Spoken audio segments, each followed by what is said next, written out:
नमस्ते बच्चों। आज मैं आप लोगों को क्लास 9 स्पर्श भाग 1 का पाठ धर्म की आर का मैं समरी पढ़ाने जा रही हूँ और क्वेश्चन आंसर भी मैं पढ़ाऊंगी बच्चों।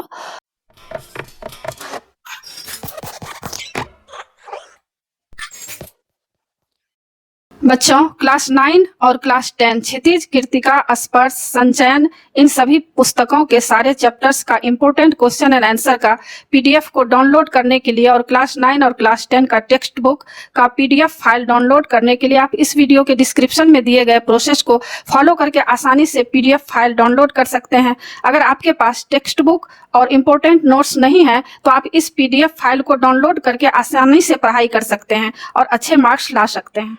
तो इससे पहले भी मैं क्लास 9, क्लास 10, कृतिका, क्षितिज, स्पर्श, संचयन इसका मैं सारा वीडियो बना चुकी हूँ। फुल एक्सप्लेनेशन, समरी और क्वेश्चन आंसर और व्याकरण का भी बहुत सारा मैं चैप्टर पढ़ा चुकी हूँ।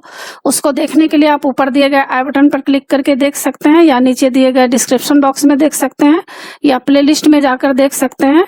और बच्चों अभी मैं आप लोगों को धर्म की आर इसका मैं समरी पढ़ा रही हूँ, साथ साथ इसमें एग्जाम के लिए क्वेश्चन आंसर भी रहेगा। तो समरी जानते हैं और इनके लेखक धर्म की आर का गणेश शंकर विद्यार्थी हैं। धर्म की आर एक विचारात्मक निबंध है। इसमें धर्म की आर में सांप्रदायिकता फैलाने वाले लोगों पर चोट की गई है। यानी धर्म की आर में धर्म की ओट में लोग छिपकर कितने गलत गलत काम करते हैं, इसके बारे में इस पाठ में बताया गया है। और यह विचारात्मक निबंध है, यानी इसमें विचार करने की बात है कि ऐसा क्यों हो रहा है। धर्म के नाम पर छाया पागलपन। आज चारों ओर धर्म के नाम पर पागलपन छाया हुआ है। आम हिंदू या मुसलमान धर्म को समझे बुझे बिना धर्म के नाम पर मर मिटने को तैयार हैं। लेखक कह रहे हैं कि आज चारों तरफ धर्म के नाम पर लोग क्या कर रहे हैं, पागल के जैसे हो गए हैं। जरा सी भी कोई बात हो तो लोग एक दूसरे से लड़ने भिड़ने के लिए लड़ने लगते हैं। हिंदू मुसलमान अपने धर्म को समझे बुझे बिना ही क्या करते हैं, मरने मिटने को तैयार हो जाते हैं। सभी शहरों में यही हाल है। कुछ चालाक और पढ़े लिखे लोग मूर्खों की शक्तियों का दुरुपयोग करके उन्हें अपने स्वार्थ के लिए जोत देते हैं। यहाँ पर लेखक कह रहे हैं कि हमारे समाज में कुछ चालाक, कुछ धूर्त किस्म के लोग हैं। वह पढ़े लिखे लोग क्या करते हैं, मूर्खों की शक्तियों का दुरुपयोग करते हैं। यानी मूर्ख लोग जो हैं, जो जाहिल लोग हैं, उन लोगों को धर्म के बारे में कुछ मालूम है नहीं। मानव धर्म सर्वोपरि है, इसके बारे में उनको कुछ भी मालूम नहीं है। बस जैसे ही जाति का नाम होता है, धर्म का नाम होता है, तो अपने अपने धर्म के नाम पर वे लोग क्या करते हैं, मर मिटने को तैयार हो जाते हैं। इस प्रकार अपना बड़प्पन सिद्ध करना उनके लिए बहुत ही सुगम हो गया है। मतलब सुगम मतलब आसान हो गया है। साधारण आदमी के मन में यह बात बैठा दी गई है कि धर्म के हित में जान देना पुण्य का काम होता है। अब धर्म के कुछ ऐसे ठेकेदार लोग हैं, चालाक लोग हैं, वे क्या कहते हैं कि धर्म के नाम पर अगर तुम मर जाओगे तो तुम्हें पुण्य मिलेगा। और जो अनपढ़ लोग हैं उनको इसके बारे में मालूम नहीं है और वे सोचते हैं कि चलो मर मिट जाएंगे लेकिन मुझे पुण्य तो मिलेगा कम से कम। इसलिए चालाक लोग इस भावना का अनुचित लाभ उठा रहे हैं। अब धन के नाम पर शोषण।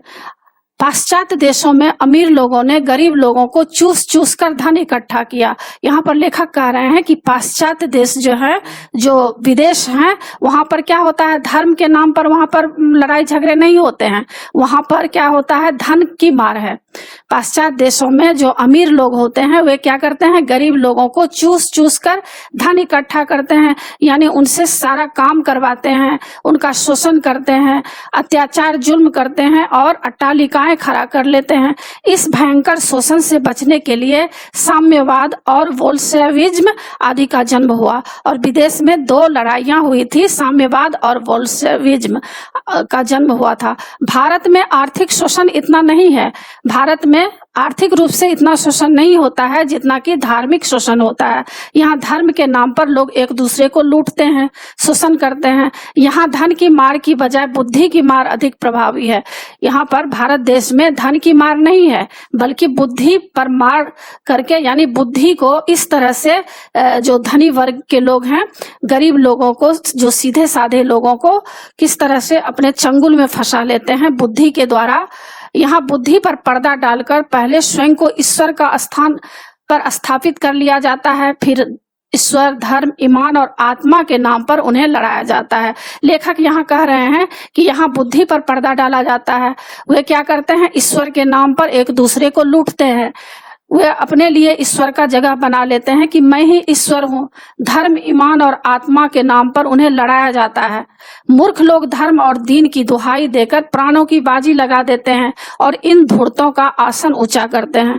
और जो कुछ धर्म के ठेकेदार हमारे देश में हैं, वे लोग क्या करते हैं, अभी कुछ दिन पहले बच्चों आप लोग जानते होंगे कि धर्म के ऐसे ही कुछ ठेकेदार कहने वाले, जो कि अपने धर्म को बहुत ही ये कहते थे कि मैं धार्मिक हूँ, मैं ही ईश्वर हूँ, मैं ईश्वर का साक्षात्कार कर लिया हूँ।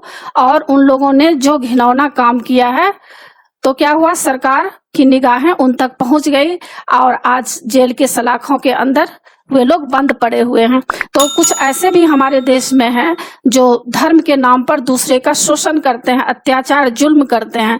तो इस पाठ में इसी चीज को बताया गया है। धार्मिक उन्माद रोकने के उपाय। लेखक कह रहे हैं कि यह जो धार्मिक उन्माद हो रहा है, यह किस तरह से रोका जाएगा, इसके लिए कुछ उपाय दिए हैं। धर्म के इस भीषण व्यापार को रोकने के लिए साहस और दृढ़ता आवश्यक है। लेखक कह रहे हैं कि अगर हम यह जो व्यापार बढ़ गया है, धर्म के नाम पर जो लूट हो रहा है, धर्म के नाम पर अत्याचार, जुल्म हो रहा है, तो इसको रोकने के लिए किसका जरूरत है, साहस का जरूरत है और दृढ़ता का जरूरत है। जब हमारे अंदर साहस आएगा और हमारे मन में जब दृढ़ संकल्प रहेगा, तब कोई भी हमें गलत रास्ते पर नहीं ले जा सकता है। हमारे अंदर विवेक होना बहुत ही जरूरी है, वरना भारत में झगड़े कम नहीं होंगे। इस तरह के उत्पाद भारत में होते रहेंगे। धर्म की उपासना पर किसी प्रकार की रोक नहीं होनी चाहिए। सबको अपने मन के अनुसार किसी भी धर्म को अपनाने की छूट होनी चाहिए। लेखक कह रहे हैं कि जो जिस धर्म को अपनाना चाहते हैं, उस धर्म को अपनाने में उन्हें छूट देनी चाहिए और किसी भी तरह का रोक नहीं होना चाहिए। धर्म आत्मा को शुद्ध करने का साधन होना चाहिए। अगर कोई धर्म को मानता है तो धर्म का असली तत्व को जानना चाहिए, आत्मा को शुद्ध करने का साधन होना चाहिए, आपस में टकराने का नहीं। यदि किसी धर्म को मानने वाले किसी की स्वाधीनता में टांग अड़ाते हो तो उसे देश की स्वाधीनता के विरुद्ध माना जाना चाहिए। लेखक कह रहे हैं कि अगर कोई धर्म अपना रहा है अपने मन से, किसी को जो धर्म पसंद है, अगर बीच में कोई टांग अड़ाते हैं तो क्या करना चाहिए, उसके ऊपर कार्रवाई करना चाहिए और यह स्वाधीनता के विरुद्ध माना जाएगा।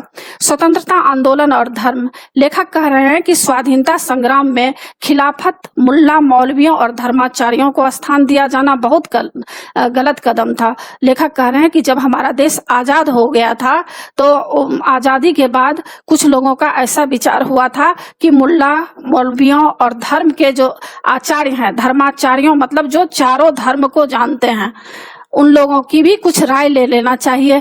तो इससे क्या हुआ, अब्दुल बारी और शंकराचार्य जैसे लोगों की शक्ति बढ़ी। इस गलती का फल हमें आज भी भुगतना पड़ रहा है। लेखक कह रहे हैं कि ये खिलाफत, मुल्ला, मौलवियों और धर्माचार्यों ने क्या किया, अपना अपना मत दे करके अपना अपना धर्म को ऊंचा किया और उसी समय से धर्म को लेकर आज भी लड़ाइयां चल रही है। और लेखक कह रहे हैं कि इसी गलती का फल हमें आज भी भुगतना पड़ रहा है। अब लेखक यहाँ कह रहे हैं कि महात्मा गांधी की धर्म संबंधी धारणा। अब बच्चों, यहाँ पर महात्मा गांधी धर्म के बारे में क्या विचार देते थे, इसके बारे में बोला जा रहा है कि महात्मा गांधी भी धर्म को महत्वपूर्ण मानते थे, परंतु वे धर्म का अर्थ मानते थे ऊंचे और उदार तत्व से। यानी लेखक कह रहे हैं कि महात्मा गांधी भी धर्म को महत्वपूर्ण मानते थे, लेकिन असली धर्म क्या होता है? महात्मा गांधी के अनुसार जिसके अंदर ऊंचे और उदार तत्व हो, मतलब जिसके हृदय में दया, क्षमा, करुणा, सहानुभूति और प्रेम की भावना, इसको उदार तत्व कहा जाता है। तो जिसके हृदय में प्रेम, दया, करुणा, सहानुभूति, त्याग नहीं है, तो वह कभी भी धर्म के असली तत्व को नहीं जान सकता है। वास्तव में अजा देने और शंख बजाने आदि की बजाय सदाचार को धर्म कहते हैं। यहाँ पर लेखक कह रहे हैं कि कोई अगर अजा दे रहा है, अजा देना मतलब देखते होंगे बच्चों कि जब 5 बजता है शाम में तो मुस्लिम लोग क्या करते हैं, अल्लाह ओ अकबर करके अजा देते हैं। जैसे हम लोग शंख बजाते हैं, हिंदू लोग पूजा पाठ करते हैं, उसी तरह मुस्लिम लोग क्या करते हैं, अल्लाह को याद करने के लिए, उनकी प्रार्थना के लिए अजा देते हैं और हिंदू लोग शंख बजाते हैं।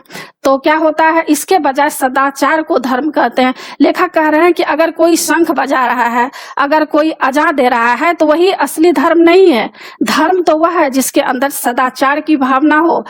मान लीजिए अगर कोई शंख बजा रहा है, कोई 5 घंटा ध्यान भजन कर रहा है और अगर गलत काम कर रहा है, उसके अंदर सदाचार की भावना नहीं है, तो वह कभी भी धर्म के असली तत्व को नहीं समझ सकता। वह धोखेबाज है, धूर्त है। इसलिए लेखक इस पाठ को बच्चे लोगों को इसलिए दिया गया है कि अभी से बच्चे लोग सतर्क हो जाएं, सावधान हो जाएं कि धर्म का असली तत्व क्या है। अगर हमें कोई ठगने का कोशिश कर रहा है, अगर कोई अपने धर्म से जोड़ रहा है, तो पहले हमें उनकी असलियत को जानना चाहिए कि ये हमें किस तरफ ले जा रहा है, कहीं हमें गड्ढे में तो नहीं गिरा देगा। कोई पूजा पाठ करके दिन भर बेईमानी करते रहे और लोगों को दुख पहुंचाते रहे, यह व्यवहार अब नहीं चलेगा। लेखक कह रहे हैं कि अब जो है समाज जागरूक हो गया है, अब युवा वर्ग भी जागरूक हो गए हैं। अगर कोई 5 पूजा पाठ करेंगे और दिन भर बेईमानी करेंगे, लोगों को दुख देते रहेंगे, दुख पहुंचाएंगे, तो यह सब अब कोई भी सहन नहीं करेगा, क्योंकि सबके अंदर समझ आ गई है असली चीज को जानने के लिए। हमें सबके कल्याण के लिए अपने आचरण को सुधारना होगा। यहाँ लेखक आचरण पर बल दे रहे हैं कि सबसे बड़ा चीज होता है कैरेक्टर, आचरण। जिसका आचरण सबसे अच्छा है वही सबसे बड़ा भक्त है और वही धर्म का असली चीज को जान सकता है। नमाज और पूजा करके देश में उत्पाद करने की छूट नहीं दी जा सकती। यहाँ पर लेखक कह रहे हैं कि अगर कोई नमाज पढ़ रहा है, पूजा कर रहा है और कह रहा है कि हम धर्म को मानने वाले, हम साधु हैं, महात्मा हैं, हम ये हैं, तो यह सब देश कभी भी नहीं मान सकता है। धर्म के नाम पर उत्पात मचाने वालों को तो नास्तिक आदमी कहीं अच्छे हैं। लेखक कह रहे हैं कि धर्म के नाम पर जो गलत गलत काम कर रहे हैं, उत्पात मचा रहे हैं, लोग का शोषण कर रहे हैं, उससे तो अधिक अच्छे नास्तिक आदमी कहीं अच्छे हैं, जो ईश्वर को भले ही नहीं मानते हैं लेकिन वे सदाचार का जीवन जीते हैं। वे दूसरों के दुख सुख में काम देते हैं, दूसरों के कल्याण के लिए सोचते हैं। उनको ही ईश्वर पसंद करेंगे। वे कम से कम अपने अच्छे आचरण से दूसरों के दुख सुख का ख्याल तो रखते हैं। ईश्वर भी उन्हीं को पसंद करेगा। ईश्वर पवित्र नाम पर अपवित्र आचरण करने वालों को यही कहेगा कि तुम मुझे मानो या ना मानो, परंतु दया करके अपनी पशुता को छोड़ो, आदमी बनो। यहाँ पर लेखक कह रहे हैं कि ईश्वर पवित्र नाम पर अपवित्र आचरण करने वालों को क्या कहेगा कि तुम मुझे मानो या ना मानो, दया कर जो पशुता वाली गुण है, जो तुम पशुता मतलब जो पशु करते हैं, जानवर लोग जो जानवरी व्यवहार करते हैं, गलत आचरण करते हैं, वह सब चीज छोड़ो और आदमी बनो, मतलब मनुष्य बनो। वेद में भी कहा गया है मनुर्भव मनुर्भव, यानी मनुष्य बनो, मनुष्य बनो। तो मनुष्य कौन हो सकता है? जिसके अंदर उदार तत्व हो, दया, क्षमा, करुणा, सहानुभूति और प्रेम की भावना हो, वही व्यक्ति उदार व्यक्ति हो सकते हैं, वही सच्चे अर्थ में आदमी हो सकते हैं। तो बच्चों, यही था पाठ सारांश धर्म की आर का। और बच्चों, आशा है आप लोगों को पाठ समझ में आ गया होगा और नीचे क्वेश्चन आंसर भी दिया गया है, तो उसको भी अच्छी तरह पढ़ लीजिएगा एग्जाम के लिए। निम्नलिखित प्रश्नों के उत्तर आप लोगों को रहेगा 25 से 30 शब्दों में लिखने के लिए आएगा। पहला प्रश्न है, चलते पुर्जे लोग धर्म के नाम पर क्या करते हैं?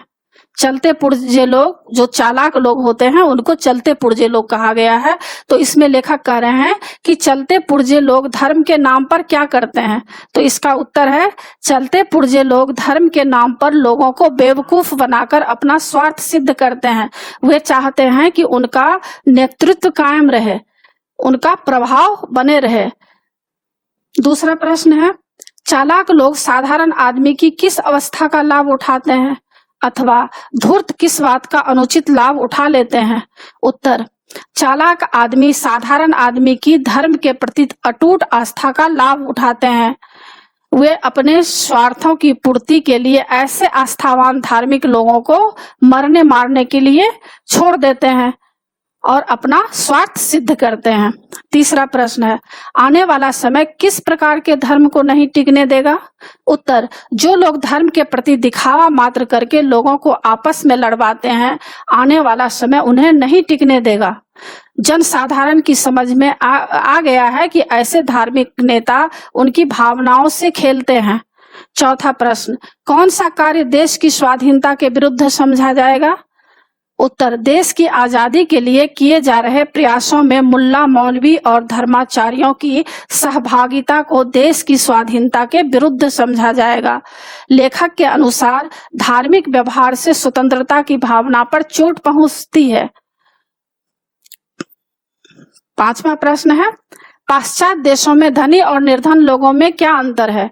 उत्तर, पाश्चात्य देशों में धनी लोगों के पास पैसा है, ऊंची ऊंची इमारतें हैं, सुख सुविधा है। गरीब लोग रोटी के लिए संघर्ष करते हैं और झोपड़ियों में रहते हैं। उनकी कमाई से ही वे लोग मोटे होते हैं, धनाढ्य होते हैं। छठा प्रश्न है, कौन से लोग धार्मिक लोगों से अधिक अच्छे हैं? उत्तर, नास्तिक लोग जो किसी धर्म को नहीं मानते वे धार्मिक लोगों से अच्छे हैं। उनका आचरण अच्छा है, वे सदा दुख सुख में एक दूसरे का साथ देते हैं। दूसरी ओर धार्मिक लोग एक दूसरे को धर्म के नाम पर लड़वाते हैं। अब ख का प्रश्न रहेगा 50-60 शब्दों में। निम्नलिखित प्रश्नों के उत्तर 50-60 शब्दों में लिखिए। तो इस तरह से आप लिख सकते हैं।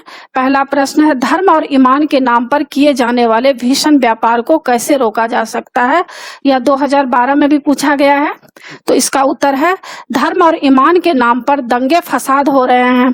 कुछ स्वार्थी आदमी धर्म के नाम पर लोगों को आपस में लड़वाते हैं। अपने निजी स्वार्थों के लिए आम आदमी के प्राण ले लिए जाते हैं। इसको रोकने का उपाय है कि लोगों को उन आदमियों और धर्म की सही शिक्षा के लिए जानकारी दी जाए। लोगों को समझाया जाए कि दंगा करके खून बहाने वालों का कोई धर्म नहीं होता। इन लोगों के ऊपर सख्ती से पेश आने से ही दंगा फसाद को रोका जा सकता है। दूसरा प्रश्न है, बुद्धि की मार के संबंध में लेखक के क्या विचार हैं? उत्तर, बुद्धि की मार से लेखक का अर्थ है कि बुद्धि पर पर्दा डालकर उसका दुरुपयोग करना। आज लोगों की बुद्धि में ऐसे विचार भरना कि वे उसके अनुसार काम करें। धर्म के नाम पर, ईमान के नाम पर लोगों को एक दूसरे के खिलाफ भड़काया जाता है। लोगों की बुद्धि पर पर्दा डाल दिया जाता है। उसके मन में दूसरे धर्म के विरुद्ध जहर भरा जाता है। इसका उद्देश्य खुद का प्रभुत्व बढ़ाना होता है। तीसरा प्रश्न, लेखक की दृष्टि में धर्म की भावना कैसी होनी चाहिए? उत्तर, लेखक के अनुसार धर्म के विषय में मानव स्वतंत्र होना चाहिए। हर व्यक्ति आजाद हो, वह जो धर्म अपनाना चाहे अपनाए। कोई किसी की स्वतंत्रता में बाधा न खड़ी करे। धर्म का संबंध हमारे मन से, ईमान से, ईश्वर और आत्मा से होना चाहिए। वह मन को शुद्ध करने का मार्ग होना चाहिए। अपने जीवन को ऊंचा उठाने का साधन होना चाहिए, दूसरे को कुचलने का नहीं। चौथा प्रश्न है, महात्मा गांधी के धर्म संबंधी विचारों पर प्रकाश डालिए। उत्तर, महात्मा गांधी अपने जीवन में धर्म को महत्वपूर्ण स्थान देते थे। वे एक कदम भी धर्म विरुद्ध नहीं चलते थे, परंतु उनके लिए धर्म का अर्थ था ऊंचे विचार तथा मन की उदारता। वे कर्तव्य पक्ष पर जोर देते थे। वे धर्म के नाम पर हिंदू मुसलमान की कट्टरता के फेर में नहीं पड़ते थे, यानी हिंदू मुस्लिम को लड़ाते फिरवाते नहीं थे। एक प्रकार से कर्तव्य ही उनके लिए धर्म था। पांचवा प्रश्न, सबके कल्याण हेतु अपने आचरण को सुधारना क्यों आवश्यक है? उत्तर, जब तक हम स्वयं का आचरण ठीक नहीं रखेंगे, दूसरे लोगों को उसकी प्रेरणा नहीं दे सकते। समाज में उदाहरण बनने के लिए हमें स्वयं का आचरण सुधारना होगा। मानव मात्र की भलाई तभी हो सकती है जब हम निजी स्वार्थ को छोड़कर पूरे समाज की भलाई के बारे में सोचें। अब गौ का है, निम्नलिखित का आशय स्पष्ट करने के लिए आएगा। पहला है, उबल पड़ने वाले साधारण आदमी का इसमें केवल इतना ही दोष है कि वह कुछ भी नहीं समझता बूझता और दूसरे लोग उसे जिधर जोत देते हैं उधर जुट जाता है। तो इसका उत्तर है कि उक्त कथन का आशय है कि साधारण आदमी में सोचने विचारने की अधिक शक्ति नहीं होती है। वह अपने धर्म संप्रदाय के प्रति अंधी श्रद्धा रखता है। उसे धर्म के नाम पर जिस काम के लिए कहा जाता है वह उसी काम को करने लगता है। उसमें अच्छा बुरा सोचने विचारने की शक्ति नहीं होती है। दूसरा प्रश्न, यहाँ है बुद्धि पर पर्दा डालकर पहले ईश्वर और आत्मा का स्थान अपने लिए ले लेना और फिर धर्म, ईमान, ईश्वर और आत्मा के नाम पर अपनी स्वार्थ सिद्धि के लिए लोगों को लड़ाना भिड़ाना। इसका उत्तर है भारत में धार्मिक नेता लोगों की बुद्धि का शोषण करते हैं। भारत में धार्मिक नेता क्या करते हैं? लोगों की बुद्धि का शोषण करते हैं। पहले वे अपने प्रति अंध श्रद्धा उत्पन्न करते हैं। लोग उन्हें ईश्वर, आत्मा और धर्म का पूज्य प्रतीक मान बैठते हैं। यानी लोग समझते हैं कि यही ईश्वर हैं, इनको ही पूजा करना चाहिए। जब लोगों की श्रद्धा उन पर जम जाती है तो वे ईमान, धर्म, ईश्वर या आत्मा का नाम लेकर उन्हें दूसरे धर्म वालों से लड़ाते भिड़ाते हैं तथा अपने स्वार्थ सिद्ध करते हैं। तीसरा प्रश्न, अब तो आपका पूजा पाठ न देखा जाएगा, आपकी भलमनसाहत की कसौटी केवल आपका आचरण होगी। इसका उत्तर है इस उक्ति का अर्थ है कि आने वाले समय में किसी मनुष्य के पूजा पाठ के आधार पर उसे सम्मान नहीं दिया जाएगा कि उसने कितना पूजा पाठ किया। सत्य आचरण और सदाचार से भले आदमी की पहचान की जाएगी।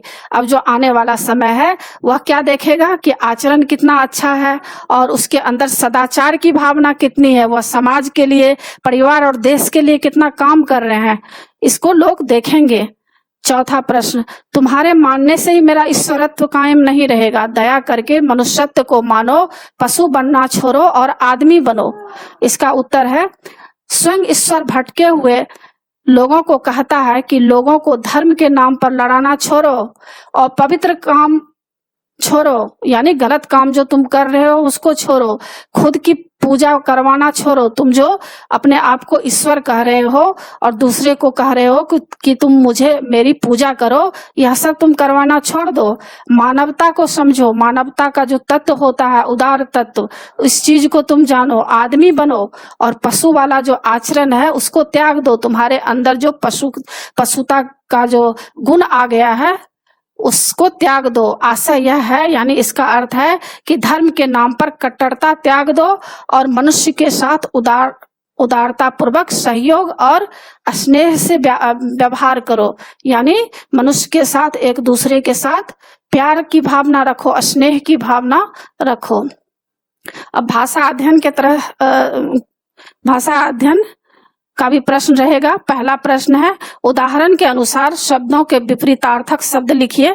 तो विपरीतार्थक अनुलोम विलोम है किस तरह से? सुगम का दुर्गम होगा, धर्म का अधर्म होगा।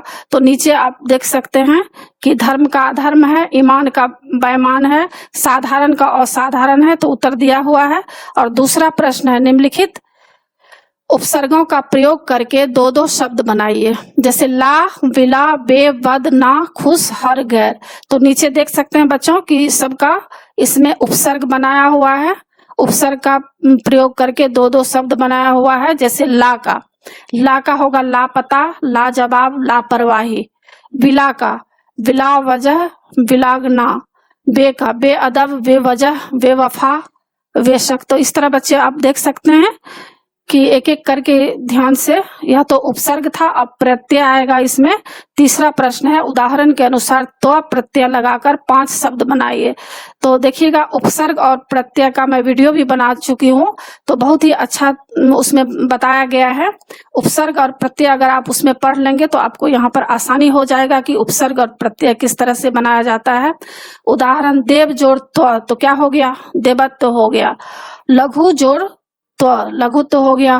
तो इस तरह से तो प्रत्यय लगाकर शब्द बनाया गया है। और चौथा प्रश्न है, निम्नलिखित उदाहरण को पढ़कर पाठ में आए संयुक्त शब्दों को छांटकर लिखिए। तो इस तरह इसका भी आप लिख सकते हैं, ध्यान से वीडियो को रोक करके आप लिख सकते हैं बच्चों। इसी के साथ पाठ की समाप्ति होती है। आशा है बच्चों आप लोगों को सारा समझ में आ गया होगा बच्चों। और आप मेरे चैनल देव नागरी को जरूर सब्सक्राइब कीजिएगा और सब्सक्राइब के बगल में जो बेल आइकन बटन है उसे जरूर क्लिक कीजिएगा, लाइक कीजिएगा और शेयर कीजिएगा। कमेंट्स कीजिएगा कि आपको यह पाठ कैसा लगा। नए पाठ के साथ फिर मैं मिलूंगी। धन्यवाद बच्चों।